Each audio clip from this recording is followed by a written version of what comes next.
So James wants to talk about COVID. All I wanted to mention was about the school thing. How they're Opening up the schools in Alberta. the schools in Alberta. They're opening them up in September, and they've decided for some reason the officials have decided that in public places indoors you have to wear a mask. In Calgary, yeah. In Calgary, but in the school system you don't have to wear a mask. So the students That's coming going to from school, the province. yeah, don't have to wear a mask. So if any of you out there are still so ignorant that you think that this is a race issue, perhaps this will smarten you up. Because what we have in Alberta is we have some private schools. There you can go to school that's just devoted to science or whatever, that's really, that streams you that way. Or you can go to a sports school that really streams you that way. Really important. So, Hockey. in the public schools though, you don't have to wear a mask. And this is where, I mean, most people would go to public school, most poor people anyway. The wealthier people would be more likely to fork out for the private institutions. And so it should show you that this is not about race, this is about class. It's been about class all along. This is why our officials decided to import COVID, was to get rid of old people, because they're a drain. I mean, you have to pay them pensions and they're not working, right? And then poor people, well, the children, they can still work, and we don't know what the effects of COVID are going to be. There's obviously some neurological problems, and the CBC, they're saying, oh, children don't have many effects or whatever. Well, No, they were saying for so long, you don't have to worry about your kids. but that's actually not true. Yeah. It's not true at all. And if you do your own research, you'll find out that there's been a link for young people having weird symptoms, and some of the symptoms are neurological. And you don't know. As serious as a stroke? We don't, for young adults, but probably for even, who knows, we'll see. Who knows? But there isn't enough known about COVID yet, and what is known isn't being reported to you by the Canadian government officials. You have to actually do your research and look elsewhere in the world. You might have to scroll down a few pages before you actually find some information that you can go, wow, this is not something I want my children to get. So the only answer really is homeschooling. Yeah. Right now, you're going to have to homeschool. Don't send your kid. I wouldn't send my child to, if I had a child, there's no way I would be sending them to public school or school at all come September.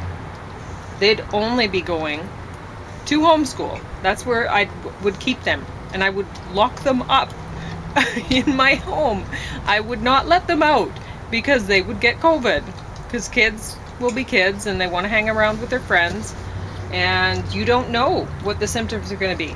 They could end up, my guess is, they might always be more inclined to have strokes or something like that. Well, that might work out just fine for them as far as being a good little worker is concerned. They might be able to earn a living during the most productive years, and then, who knows, age 45, click off.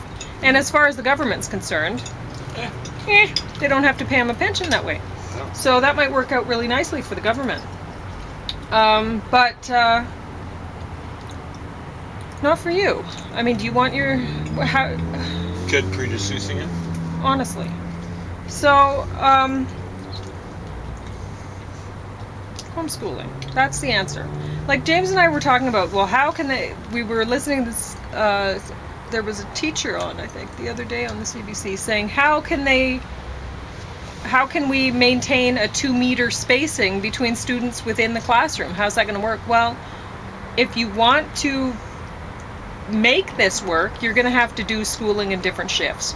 So the like say half of the class time or 3/4 of the class time has to be done at home, and there will be a certain hour where the teacher is available online to answer questions for the children, or by phone or whatever, but they only have a certain amount of time in the classroom because you're going to have to do shifts like deep cleaning in between, and then have another shift of students come in. 8 to 6. You know, rotating students. exactly. That's the only way to do it. So with classes thinned out. And honestly, why am I coming up with these ideas? Why am I realizing this? Why am I the person? I'm not getting paid for any of this when I come up with ideas. And other people have been sitting in the office doing what? For Checking out the 2 internet. months while they were sitting around. And here, I look around in the public institutions, and it's like they hadn't thought it through at all. It's like they thought, oh, well, 2 months and then it'll all go away and we'll be right back to normal or whatever. And it's like, how did you figure that out? It's already been half a year. Anyway. So yeah, from the sounds of it, it's going to be a disaster. Their first stage of opening up actually worked reasonably well. They should have been actually driving the numbers down to 0. They got down to 15 in cases per day. Then the second stage happened. Oh man, I shouldn't be laughing. It's horrible. tragic. Yeah. I almost gave a present participle with that. Uses a modifier. Now, so how can they? They're blowing it with a second stage. The third stage is a little over a month away, and some schools, I think, open up in late August, a month away. And they've bumbled and fumbled, and it looks as though no one's got a real plan for the schools. They say, we gotta do this, we gotta do this, that, and the other thing. And you're just going, wow. You and what army? But yeah, obviously, everybody has to wear a mask inside the schools. I don't know how well the masks work.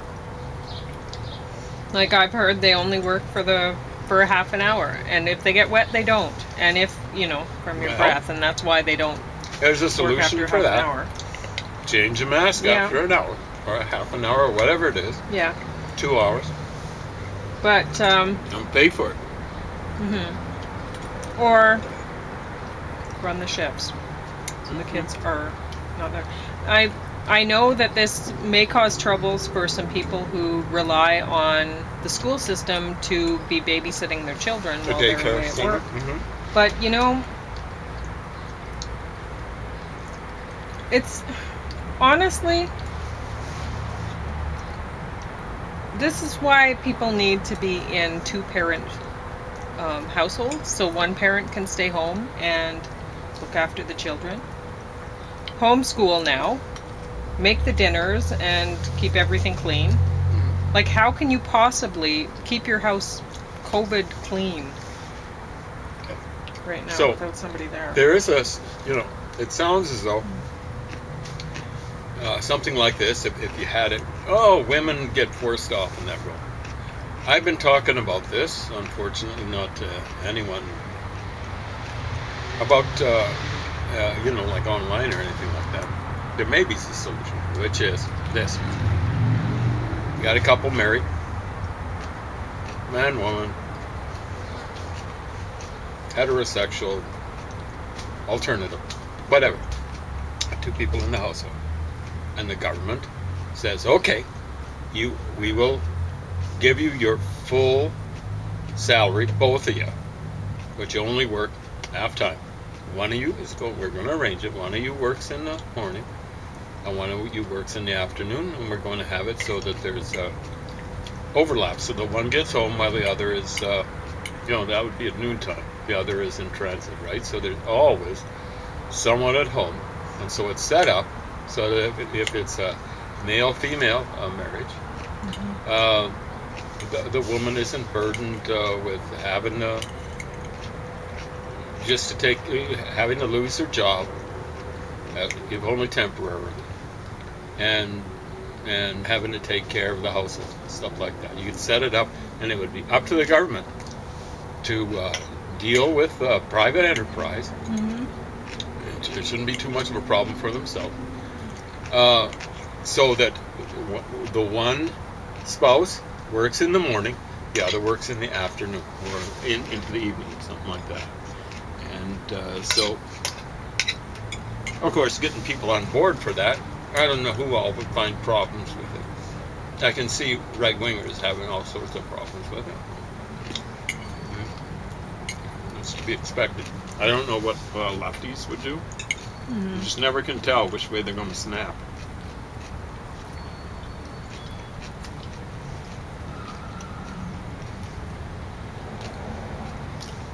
Anyway, I don't know how well that would work.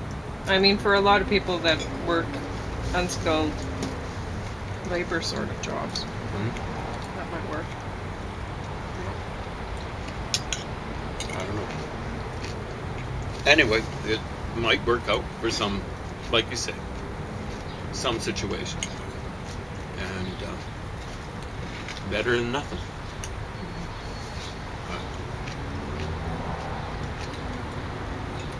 No, it really doesn't cost that much to live with one person working and one person staying home. James and I have made it work on very little.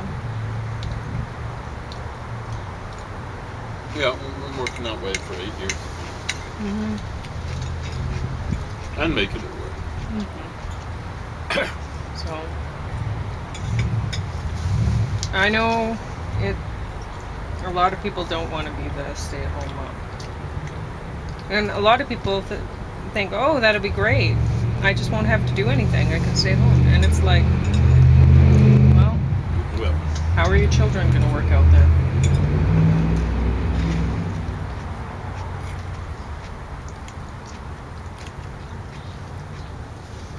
Well, you know one couple where the husband died, and he was the house husband. Well, I do. And the person who was widowed was saying, well, now he's a handy kind of guy. Yep. He'd do things, he'd re-shingle the roof and stuff. And he'd also have dinner ready. Yeah. And he was our chauffeur driver. He drives around everywhere. He's a good driver. Knew how to drive standard. Which is something I really respect. So, He was a very hard worker.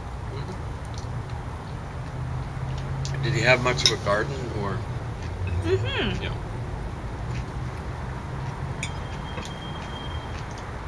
Hard worker, skilled. He was too. never happy with it, though. Yeah.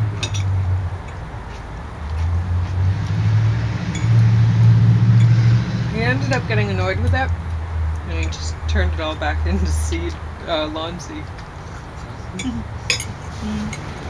Anyway, there are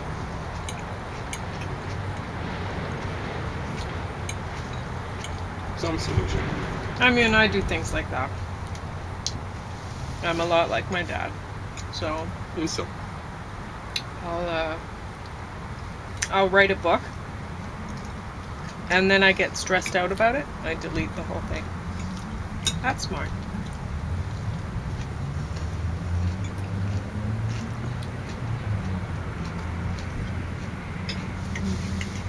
Anyway, you wanted to talk about COVID, though. well, that's about all. Really? You wanted to talk about the school system? Well, CBC. I had to wait like 3 months and discovered on the internet, after not having internet accessible, that I mentioned this before, but I'm going to repeat it. To find out that stroke and low blood pressure were symptoms. Not the most common, but symptoms. And they were both listed under serious symptoms, right? Mm-hmm. We saw the listing. I would never find out it on CBC. CBC. I don't want to hear about Canada Reads, a stupid contest that we were listening to. Oh, I know. It's running multiple days. It's got George Canyon. And when George Canyon is about the most sensible person, you know he doesn't read, Mm-hmm. you know. And he kind of admitted it, you know, like, I'm busy, and every so occasionally sit down, I'm going, yeah, I know, buddy, I hear the way you talk. Mm-hmm. But I don't want to hear that. It's not important right now. I do want to mention Canada Reads. They had the 3 finals now. Okay. I think all the authors are women. Where are they? I hadn't picked that up. Usually I pick up these. And it was a day back or 2 days back. This is by, the person who was pushing the novel, the novel he was pushing, was promoting for first place. Was written by a white male. Kiss of Death. No, it's not Kiss of Death. Kiss of Death. Okay? So they had him on for one last installment, sitting on the sidelines, and he said, well, you guys decided you were going to eliminate this guy because of his white male privilege. And particularly the women, they all chimed in. They're proud of it. Shame on you. That's prejudice and that's discrimination. People maybe they have some privilege. Look at Donald Trump. Is he going to be a good writer because of the privilege? Here's what I said. I was saying it to someone who's a borderline fake lefty. Alt lefty. Yeah, he's not an alt lefty. He kind of is tuned into that frequency, unfortunately. And I said, slavery ultimately, it's an important point, enslaves the slaver. And I said, look at the southern United States after the Civil War. They had the largest economy in the United States up till the Civil War. And then they just fell behind. They kept on falling behind. They had an aristocracy. They're kind of a fake aristocracy. Did you realize that up until the Civil War, you had to watch what you said to Southerners? Else it was, okay, we're going to go at 10 paces or whatever. Wow. Really? Aristocracy. Mm-hmm. Yeah. So, apparently that was another good reason for calling the Civil War if you're from the North. Anyway, there's one belief system nowadays that still has slavery. A fairly extensive basis.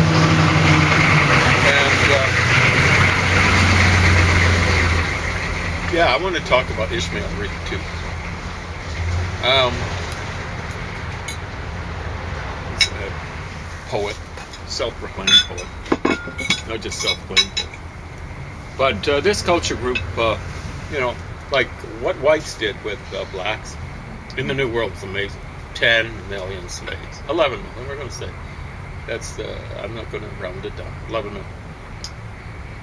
But this one culture group that's still enslaving blacks in particular, enslaved 15 million. Now, I had this one person who's sometimes an interlocutor with me. I mentioned that figure.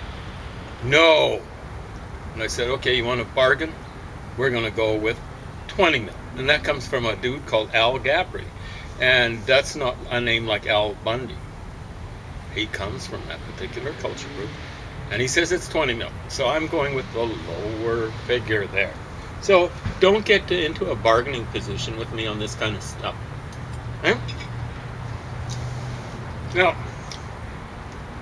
my interlocutor bristled when I said that. You know, bristled when I said, well, you know, like, look at these various sorts of situations. He said, oh, okay, you know, like, I said, Like you know, the United States only started industrializing after the Civil War. Whoa, whoa, whoa, whoa. I'm going, okay, you get here going, he was checking up on the internet. Oh. Don't question me like that. Say, are you sure? That's the way I try to question people. Are you sure about that? And so often when they're so positive, I'll say, well, you know, maybe we should check it out or something like that. But, oh, yeah. Did I get an apology? No, not yet. It's been a long one. Then he said, well, you know, well, they had railroads. No. They had railroads where I was born. In northern Rhodesia, then, now Zambia. Were those owned by the indigenous people there? Native people there? Who owned them? English. And I knew I'd find out who was financing the railroads in the United States. Who do you think was? Of course! Who industrialized way before everyone else. In the case of Germany, it's like 100 years before. Now understand, when Germany industrialized, they jumped to the second industrial revolution. Boom! Almost 100 years later. And it was basically, looks like, the same thing for the United States. So I'm reading something. I read lots of things. So this is a semi-official history, multi-volume. I'm just reading one volume. I scored it at the... Remember when we went to that Mormon yard sale or whatever, rummage sale? Down at the State Center on the south side. Oh, yes. Yeah. So this is one thing I picked up. It was written by George Albert Smith. It said copyright 1949, and I'm going, Mom, no. Because he was president of the church before then, and I haven't heard of one who's resigned. Maybe one did. They have it until death. And sure enough, I saw that it would have been a reprint, and it was 1908. So he would have done this, and this is one of the things that got him the prestige that I think it was around 1921. So it's multi-volumes. It's something like 40 volumes. Anyway, this one's about just one particular point of Joseph Smith's life, a small little section. Because basically we're going from maybe 1835 to 1908. You know, like, how do you do? It's almost like, it's not quite one a year, but one every other year, right? So he's saying they were bringing the railroad into, now understand, they weren't in Utah. This is around 1838, 39, 40. So we're talking about Illinois. We're talking about Chicago. Chicago at that point in time had 4,000 inhabitants. You know, like that would be, I suspect, less than 1,000 what it is now. Okay? I think it's over 4 million, maybe 5 million or something like that. Amazing how it's grown. And they're bringing in the railroad. Well, they didn't have the money to finance it. No, they did get some financing in northeastern United States. So that'd be Boston, maybe New York. New York wasn't it was a pretty big city at that point in time. Brooklyn was like a few thousand. But then Brooklyn, the borough that it was in was already included in New York. And the borough was like 1.6 million. New York was 4 million at that time. It's pretty big. Anyway, but where, you know, they mentioned two sources, northeastern United States and England. It was that big back then. That's impressive. Well, see, that's the thing. It's not the biggest city in the world now. There are tons of cities that are bigger. But you see, what's happened is other places have just allowed their population to go crazy. The United States, so much of New York is like Jewish people, Irish people. They tend to gravitate to different sorts of jobs, Suburbs. Italian people, of Yeah. course. So, like Brooklyn and Queens, there's a lot of Jewish people there, a lot of Italian people, but they probably ghettoize and so on and so forth. They do the same thing in Toronto. You can find an Italian ghetto, Portuguese ghetto, Spanish ghetto, Chinese ghetto. It's not really a ghetto because, you can walk into these places safely. There's one, I won't mention it, what it is, but I was warned about going into it by someone who's really far left wing. I'm going, where is this coming from? And then I started reading about it, and so I asked, why is it? There's no need for ghettoization in Toronto. I don't care what people say. It's a civilized Chinese community, Italian community. You walk in there, you're not afraid of getting your throat slit or whatever. And so I said, so why is that? Oh, it's the gun culture. Didn't mention anything about the drug culture. Or was it the drug culture? Can't remember. Anyway, there's no need for it. Toronto's a pretty enlightened place. Pretty ignorant too, but by the standards of the world, I don't know if there's any better. Yeah. That's all I got to say. Well, Anyway. Canada's a mixing pot, or a melting pot. Well, How they do you actually say it? don't like that. I don't- They say we're not a melting pot. We're multicultural. Yeah. The United States is That's- supposed to be a melting pot, right? Well, it's unfortunate that Now, I understand. we want to maintain different cultures within. I mean, it's nice to have people learning from each other.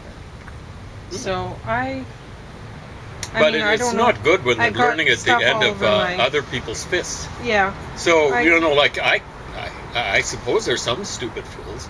We say, wow, let's let in Nazis and fascists. Because, we don't do that now.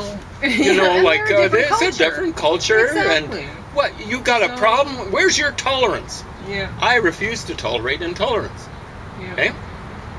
The people that you're tolerating better be ready to tolerate you at the same level, or else it ain't going to work out.